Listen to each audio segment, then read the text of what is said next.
제일 쉬운 거는 안 좋은 냄새가 있다. 그런 게 사실은 우리가 가장 좀 느끼기 좋고요. 요새는 개방적인 성문화기 때문에 혹시나 뭐 외음부를 봤는데 피부가 많이 좀 덮여 있다든지, 그 다음에 혹시라도 그 부분에서 빨갛게 부어 있거나 아니면 상처가 있거나 이런 것도 우리 뭐 남편이나 남자친구 입장에서는 충분히 얘기를 해주실 수 있을 것 같고, 하지만 이때 반드시 주의하셔야 될 거는 여성의 질의 건강은 어떻게 보면 골반 자궁의 건강과도 이제 직접적인 연관이 있기 때문에 이것은 우리의 건강, 너의 건강을 위해서 이럴 때는 염증이 있는 경우도 있다고 하니 우리 한번 같이 병원을 가보자 라고 이렇게 잘 얘기해 보시는 게 가장 중요할 것 같습니다. 안녕하세요. 강남구에서 바른길 산부인과를 운영하고 있는 길기현 원장이라고 합니다.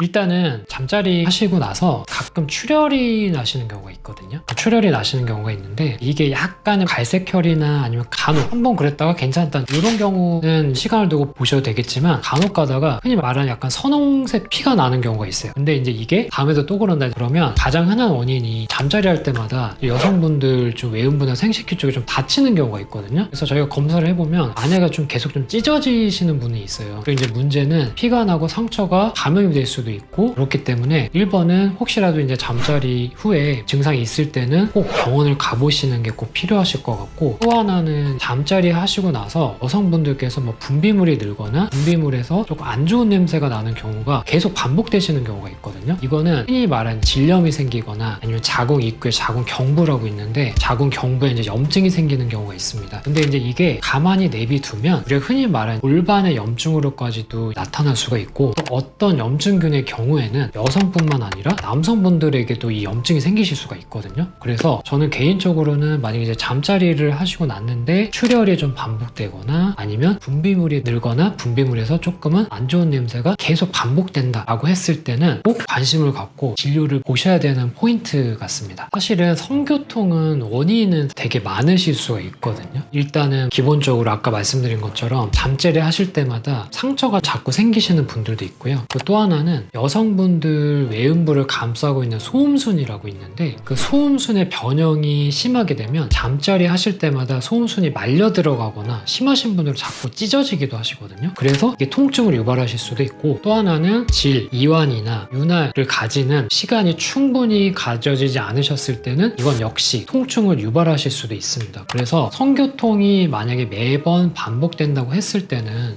이거 그냥 뭐 통증이 있나 보다 라고 하고 넘기시면 절대 안 되고요. 일단은 병원에 가셔서 뭔가 구조적인 이상은 없는지, 염증이나 뭔가 다른 치료를 받아야 되는 상황은 없는지 꼭 확인해 보셔야 됩니다. 보통 이제 출혈이 흔히 생각하시는 정말 선홍빛 출혈, 이거는 뭔가 직접적으로 상처가 나거나 찢어지거나 했을 때 생길 수가 있거든요. 그래서 이때는 생각보다 처음에는 피가 많이 나실 수도 있습니다. 왜냐면 질 안쪽은 굉장히 혈관도 많고 혈류가 풍부하기 때문에 조금만 찢어지거나 상처가 나도 처음 안에 피가 많이 날 수가 있거든요. 그래서 그럴 때는 지켜봐야지 하지 마시고요. 일단 가까운 병원에 빨리 가보시는 게 좋고요. 또 하나는 양은 많지 않고 약간의 뭐 갈색혈처럼 약간 묻어나듯이 난다, 이제 이런 경우도 있거든요. 이런 경우는 많은 경우가 자궁의 경부염이라고 해서 자궁의 입구에 염증이 있으신 분들이 있거든요. 이제 그러면 잠자리 시에 저기 그 부분이 자극이 돼서 거기서 출혈이 나시는 경우도 있고요. 또 하나는 자궁 안쪽에 내막증이라든지 내막염 같은 게 있으셔서 잠자리 시에 뭐 체위나 이런 거에 따라서 안에 고여있던 피가 나오시는 경우도 간혹은 있습니다. 사실은 우리가 생리 중만 아니다라고 하면 크게 이상은 없다고 생각하는데요. 생리 중에는 아무래도 생리혈도 있고 생리혈로 인해서 질 안에 산도도 좀 변할 수가 있거든요. 그래서 이 산도라는 게 균형이 맞지 않으면 염증에 좀 취약할 수가 있습니다. 그래서 당연한 얘기겠지만 생리 중에는 가능하면 잠자리를 안 하시는 게 좋고요. 그리고 생리 전이나 생리 후에는 특별하게 우리가 피해야 될 건 없는데, 혹시라도 피임이나 이런 게 꼭 필요하신 상황이다라고 하실 때는 배란일을 좀 계산하셔서 대략적으로 배란일 전후 한 2, 3일 정도는 조금은 피해 주시는 게 안전하게 잠자리를 하시는 방법이 아닐까 싶어요. 아무래도 질염은 질 안에 있는 이제 염증 상태거든요. 그래서 분비물도 많이 늘어나 있고, 그 다음에 여성분들께서 따갑거나 가렵거나 이제 이런 증상들이 생기실 수가 있습니다. 질염 중에는 남녀 모두에게 전파될 수 있는 질염도 있거든요. 그래서 이런 걸 무시하고 계속 지속적으로 잠자리를 하신다라고 했을 때는 당연히 염증이 더 악화가 되고, 한 분만 치료받으면 끝났을 문제가 두 분 모두 치료를 받아야 되는 상황이 될 수가 있습니다. 그래서 아까 말씀드린 것처럼 분비물이 좀 늘거나 특히 분비물 색깔이 약간 노랗거나 약간 회색빛이거나 안 좋은 냄새, 흔히 말하는 약간 생선 냄새 같은 게 조금 나실 수가 있거든요. 그럴 때는 가까운 산부인과 가셔서 빠르게 진단받고 빠르게 치료하시면 생각보다 금방 좋아져요. 그러니까 너무 걱정하시지 마시고 진료는 바로 보시는 게 좋습니다. 환자분들께서 털어놓으셨던 경험담 중에 아침 일찍 여성 환자분께서 오셨어요. 이제 그래가지고 저희가 이제 어디가 불편하세요? 라고 했는데 뭐 어제 잠자리를 하시고 뭔가 좀 불편하다라고만 표현하시더라고요. 그래서 제가 조금은 자세하게 혹시 뭐 간지럽거나 아프거나 뭐 언제부터 그러셨나 이런 걸 좀 열심히 물어봤는데 여성분께서 계속 머뭇머뭇거리시고 이제 말씀을 못 하시더라고요. 그래서 그냥 잠자리 하고 나서 그냥 불편해서 왔어요 라고만 하셨어요. 그래가지고 저희가 이제 그런 경우에는 사실은 더 물어보진 않거든요. 왜냐면 산부인과라는 과 자체가 약간은 좀 조심스럽고 좀 예민한 이제 부분들이 있기 때문에 그래서 일단은 이제 진료를 하러 들어갔는데 가만히 이제 진료를 하다 보니까 저기 안쪽에 뭔가 고무 볼록볼록한 이제 고무가 있더라고요. 그래서 이게 뭐지 하면서 제가 이제 조심스럽게 꺼내 보니까 우리가 이제 잠자리 중에 사용하셨던 콘돔이 그 안에 들어가 있던 거예요. 근데 이제 우리가 간혹 가다가 성관계를 하실 때 사용했던 이제 뭐 콘돔이나 기구가 그 질 안쪽에 들어가서 안 나오시는 경우가 있거든요. 그래서 환자분들께서 이게 제거가 안 되면 당연히 당황하시니까 아무래도 뭔지 우리 손이나 이런 걸 이용해서 빼려고 하시겠죠. 근데 이제 우리가 질 안쪽에 자궁 경부라고 하는 그 부분에 약간은 좀 넓은 공간이 있거든요. 이제 그래서 우리가 이게 안 빠지는데 이제 손가락을 계속 밀어 넣으시게 되면 얘는 안 빠져요. 정말 안으로 계속 깊숙이 들어가거든요. 이제 그래서 얘가 나중에 이제 이거를 당연히 뭐 그러시진 않겠지만 안 빼고 가만히 계시면 이물질이기 때문에 심각한 염증을 유발하실 수가 있어요.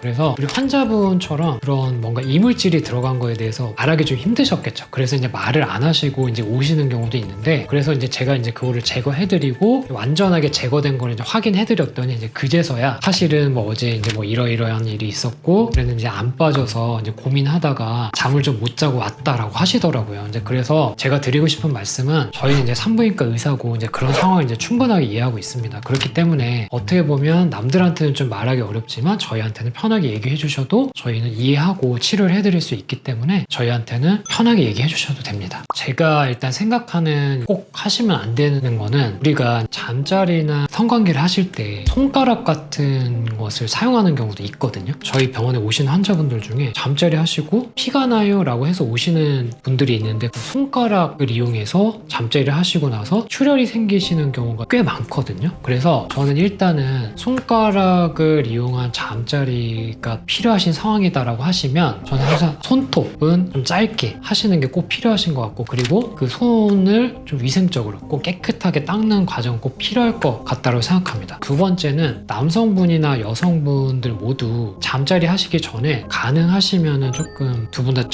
청결하신 상태를 유지하시고 잠자리를 하시면 좀 좋거든요. 이제 왜냐면 그렇지 못한 상황에서 이제 잠자리를 하실 때는 여성분도 그렇고 남성분도 그렇고 이제 우리가 이제 생식기 주변에는 이제 극단적이긴 하지만 뭐 대장균이라든지 좀 이런 염증균이 있으실 수가 있거든요. 근데 이제 이런 게 청결하게 처리가 안 된 상태에서 잠자리를 하시면 특히 이제 여성분들께서는 방광염이나 또 이런 게 걸리실 수가 있거든요. 그래서 그런 부분도 조금은 좀 주의를 하셔야 될 것 같고 그 세 번째는 요새 이제 생각보다 조금 있으신데 우리가 이제 성기사막이 이제 곤지름이라는 게 있는데요. 제가 진료를 하다 보면 곤지름이 좀 있으신 경우가 이제 생각보다 좀 있습니다. 근데 이제 이게 문제는 이게 있으실 때 그게 이제 터지거나 이제 수포에서 바이러스가 안에 함유가 있기 때문에 그게 남성분이나 여성분한테 전파가 될 수도 있고 또 다른 데로 또 퍼질 수도 있거든요. 그래서 이런 부분도 조금은 신경을 써보시는 게 좋을 것 같습니다. 일단은 윤활 제품 같은 경우에는요 병원에서도 구비를 해놓는 제품들이 좀 간혹 있거든요. 그런 제품들 같은 경우에는 그래도 식약청이라든지 이런 곳에서 어느 정도 이제 성분은 검증이 됐기 때문에 안심하고 사용하시는 게 괜찮고요. 그리고 윤활 제품을 쓰시는 거에 대해서는 우리 이제 여성분들께서 조금 연령대가 증가하시게 되면 아무래도 질 점막이 약하고 조금 질에서 윤활 역할을 해주는 분비물의 분비가 좀 적어지시기 때문에 이런 제품들을 사용하시는 것은 어떻게 보면은 질 점막의 손상을 예방하고 그다음에 잠자리 시에 그 충분한 감각적인 부분들을 조금 더 향상시키실 수 있기 때문에 저는 개인적으로 안전하고 잘 쓰신다고 하시면 쓰시는 거는 권해드릴만 하다라고 생각합니다. 저희 병원에 오시는 많은 환자분들께서 질염이 재발되시는 경우도 좀 있거든요. 그리고 질염이 반복되실 때 걱정을 좀 많이 하세요. 그래서 그럴 때는 먼저 저희가 전파가 되는 염증인지 아니면 이게 조금 큰 문제를 일으키는 염증인지에 대한 검사 먼저 하거든요. 그래서 그런 문제가 아니다라고 했을 때는 이건 감기처럼 오실 수 있다. 물론 뭐 예방을 할 수도 있지만 우리가 사람이 살면서 평생 감기에 안 걸릴 수는 없잖아요. 그것처럼 여성분들은 질염이라는 그 질환에 사실은 쉽게 걸리실 수도 있고 약을 먹고도 나중에 또 걸리실 수도 있기 때문에 일단은 여성분들이 질염이 왔을 때 이거에 대해서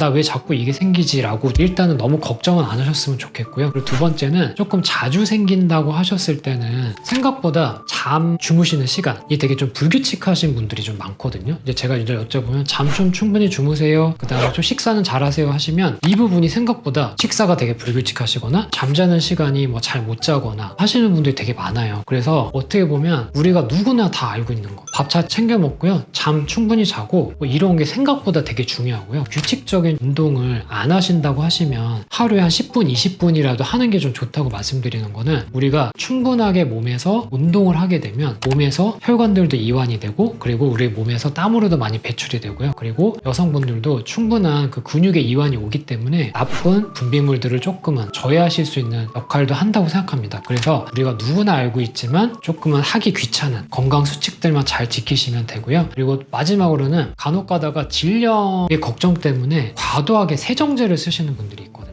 이게 뭐든지 과하면 안 되거든요. 우리가 샤워가 아무리 좋다고 해도 하루에 3번, 4번, 5번 하시면 어떻게 될까요? 피부가 다 얇아지고 오히려 건조해지고 각질이 생기거든요. 그것처럼 질 안쪽을 너무 막 깨끗하게 한다고 해서 세정제를 너무 과도하게 쓰시면 질 안에 정상적인 세균들이 있거든요. 얘는 나를 건강하게 해주는 세균들인데 걔네들까지 다 계속 씻겨 나가기 때문에 오히려 안 좋은 세균들이 증식하실 수 있는 환경을 만들어주게 됩니다. 그래서 꼭 우리 여성분들께서도 과도한 세정제 사용은 피해야 된다. 이거는 꼭 기억해 주셨으면 좋겠습니다. 우리가 사실은 생각보다 질염처럼 보이시는 성병들은 일반적인 질염이랑 증상 구분이 잘 안 되거든요. 일반 질염인 줄 알았는데 우리가 전파가 되는 성병 같은 질염들이 증상이 좀 유사해요. 그렇기 때문에 이게 되게 심각한 질환이어야지 심각한 증상이 있는 건 아니시거든요. 그래서 제가 말씀드린 것처럼 일반적인 질염의 증상이 보이신다고 하시더라도 얘가 반복되거나 뭔가 내가 이거 왜 이러지? 의심이 가실 때는 요새는 정말 병원 가면 간단하게 검사하면 다 나오거든요.